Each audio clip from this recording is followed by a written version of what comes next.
अब तक पेंशन को क्या माना जाता था? एक अर्जित अधिकार, मतलब कर्मचारी का कमाया हुआ हक। लेकिन अब डर ये है कि सरकार शायद इसे एक वित्तीय बोझ यानी एक फाइनेंशियल बर्डन की तरह देख रही है। और इस सोच के खिलाफ देश के बड़े बड़े पेंशनर संगठन एकजुट हो गए हैं। All India Defence Employees Federation और National Coordination Committee of Pensioners Association जैसे बड़े ग्रुप्स ने इस पर अपना विरोध जताया है। इतना ही नहीं, उन्होंने सीधे फाइनेंस मिनिस्टर को चिट्ठियां लिखकर अपनी चिंताएं साफ साफ बता दी हैं। तो ये है वो लाइन, ध्यान से सुनिएगा। The unfunded cost of non contributory pension scheme. सरकार ने पहली बार इन शब्दों का इस्तेमाल किया है और पेंशनर एसोसिएशंस का कहना है कि बस यही शब्द सबसे बड़ी चिंता की वजह है। पेंशन ये कोई दया नहीं है, ये डिफर्ड सैलरी है, यानी वो सैलरी जो एक कर्मचारी ने अपनी सर्विस के दौरान कमाई थी लेकिन उसको दी जा रही है रिटायरमेंट के बाद। सोच के देखिए, एक सरकारी डॉक्यूमेंट की बस एक लाइन और उससे लाखों पेंशनर्स का भविष्य दांव पर लग जाए। आखिर ऐसा क्या लिखा है उस लाइन में जिसने पूरे देश में इतनी बड़ी बहस छेड़ दी है? चलिए इसको आसान भाषा में समझते हैं। तो ये पूरा मामला जुड़ा हुआ है 8वें वेतन आयोग से। इसके लिए एक डॉक्यूमेंट तैयार हुआ और सरकार ने उसमें कुछ ऐसे शब्द जोड़ दिए हैं जिनको लेकर पेंशन पाने वाले लाखों लोग परेशान हैं। अब सवाल ये उठता है कि आखिर वो शब्द हैं क्या और उनसे इतनी खलबली मची क्यों है। देखिए, पूरी कहानी शुरू होती है 8वें वेतन आयोग के टर्म्स ऑफ रेफरेंस से, जिसे हम शॉर्ट में TOR कहते हैं। अब ये TOR क्या है? आसान शब्दों में समझें तो ये एक रूल बुक है।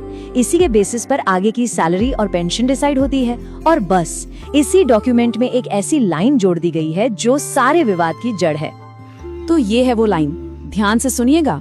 The unfunded cost of non contributory pension scheme. सरकार ने पहली बार इन शब्दों का इस्तेमाल किया है और पेंशनर एसोसिएशंस का कहना है कि बस यही शब्द सबसे बड़ी चिंता की वजह है। लेकिन इन शब्दों में आखिर ऐसा है क्या जो इतना टेंशन दे रहा है? मतलब जब सरकार ये कहती है कि पेंशन स्कीम अनफंडेड है, यानी उसके लिए फंड नहीं है, और नॉन कॉन्ट्रीब्यूटरी है, यानी उसमें एम्प्लॉय का कंट्रीब्यूशन नहीं है, तो इसका असली मतलब क्या निकलता है? चलिए इसी को आगे डिकोड करते हैं। इन शब्दों से ना सरकार की सोच में एक बहुत बड़े शिफ्ट का अंदेशा लगाया जा रहा है। देखिए, अब तक पेंशन को क्या माना जाता था? एक अर्जित अधिकार, मतलब कर्मचारी का कमाया हुआ हक। लेकिन अब डर ये है कि सरकार शायद इसे एक वित्तीय बोझ यानी एक फाइनेंशियल बर्डन की तरह देख रही है। और इस सोच के खिलाफ देश के बड़े बड़े पेंशनर संगठन एकजुट हो गए हैं। All India Defence Employees Federation और National Coordination Committee of Pensioners Association जैसे बड़े ग्रुप्स ने इस पर अपना विरोध जताया है। इतना ही नहीं, उन्होंने सीधे फाइनेंस मिनिस्टर को चिट्ठियां लिखकर अपनी चिंताएं साफ साफ बता दी हैं। तो पेंशनरों का मेन आर्गुमेंट क्या है? वो सरकार के इस्तेमाल किए गए शब्द अनफंडेड को ही सीधे सीधे चैलेंज कर रहे हैं। और यही सबसे बड़ा सवाल है जो पेंशनर्स एसोसिएशंस उठा रहे हैं कि क्या ये बात सच है? क्या सच में इंडियन पेंशन सिस्टम अनफंडेड है, यानी उसके लिए कोई फंड है ही नहीं? इसका जवाब पेंशनर्स एसोसिएशंस देते हैं और उनका दावा है कि अनफंडेड कहना सच से बिल्कुल परे है। असलियत ये है कि भारत सरकार के पास एक डेडिकेटेड पेंशन फंड है और पता है उसमें कितना पैसा है? 10 लाख करोड़ रुपए से भी ज्यादा। और ये पैसा सिर्फ और सिर्फ पेंशन देने के लिए ही रखा गया है। तो फिर सवाल वही है, सरकार इसे अनफंडेड क्यों कह रही है? यहाँ पेंशनरों को कुछ डर सता रहे हैं। पहला, कि सरकार शायद इस 10 लाख करोड़ के फंड को कहीं और इस्तेमाल करना चाहती है। दूसरा डर कि इस भाषा का इस्तेमाल करके फ्यूचर में पेंशन बढ़ाने से मना किया जा सकता है। वो इसे न सिर्फ एक नैतिक विश्वासघात यानी मॉरल बिट्रेल मान रहे हैं, बल्कि संविधान के आर्टिकल 14 यानी समानता के अधिकार का उल्लंघन भी। अच्छा, इस पूरी बहस को आगे समझने के लिए ना इसका लीगल एंगल देखना बहुत जरूरी है और उसके लिए हमें जाना होगा सुप्रीम कोर्ट के एक लैंडमार्क फैसले की तरफ। ये बात है साल 1983 की। केस था DS नकारा बनाम भारत संघ। इस मामले में सुप्रीम कोर्ट ने एक ऐसा ऐतिहासिक फैसला सुनाया जिसने इंडिया में पेंशन का मतलब ही हमेशा के लिए आसान शब्दों में साफ कर दिया। और ये है उस फैसले की सबसे जरूरी लाइन। सुप्रीम कोर्ट ने साफ शब्दों में कहा, पेंशन कोई इनाम नहीं है, ये पिछली सेवा के लिए अर्जित किया गया एक अधिकार है। यानी पेंशन कोई इनाम या खैरात नहीं है, ये एक अधिकार है जो एक कर्मचारी ने अपनी सर्विस देकर कमाया है। और बात यही खत्म नहीं हुई। कोर्ट ने ये भी तय कर दिया कि जब भी एम्प्लॉइज की सैलरी बदलेगी तो पेंशन को भी रिवाइज करना ही होगा। सरकार इससे मना नहीं कर सकती।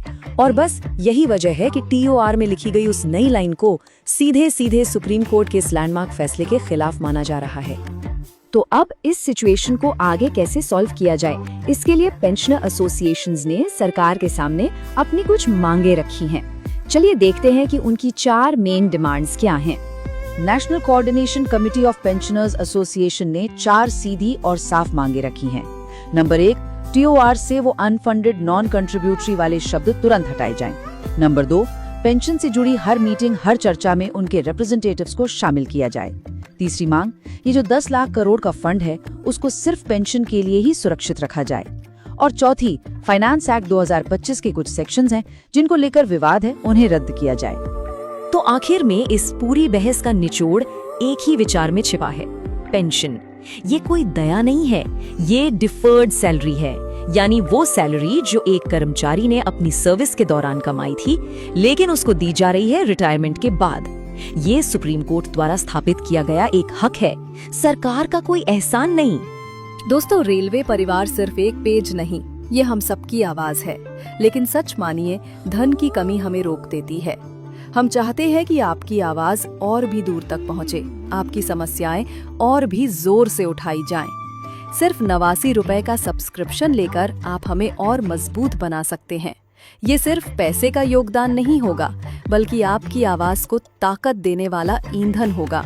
आइए साथ मिलकर रेलवे परिवार को और मजबूत बनाएं। अभी सब्सक्रिप्शन लीजिए और बनिए इस परिवार की असली ताकत। धन्यवाद।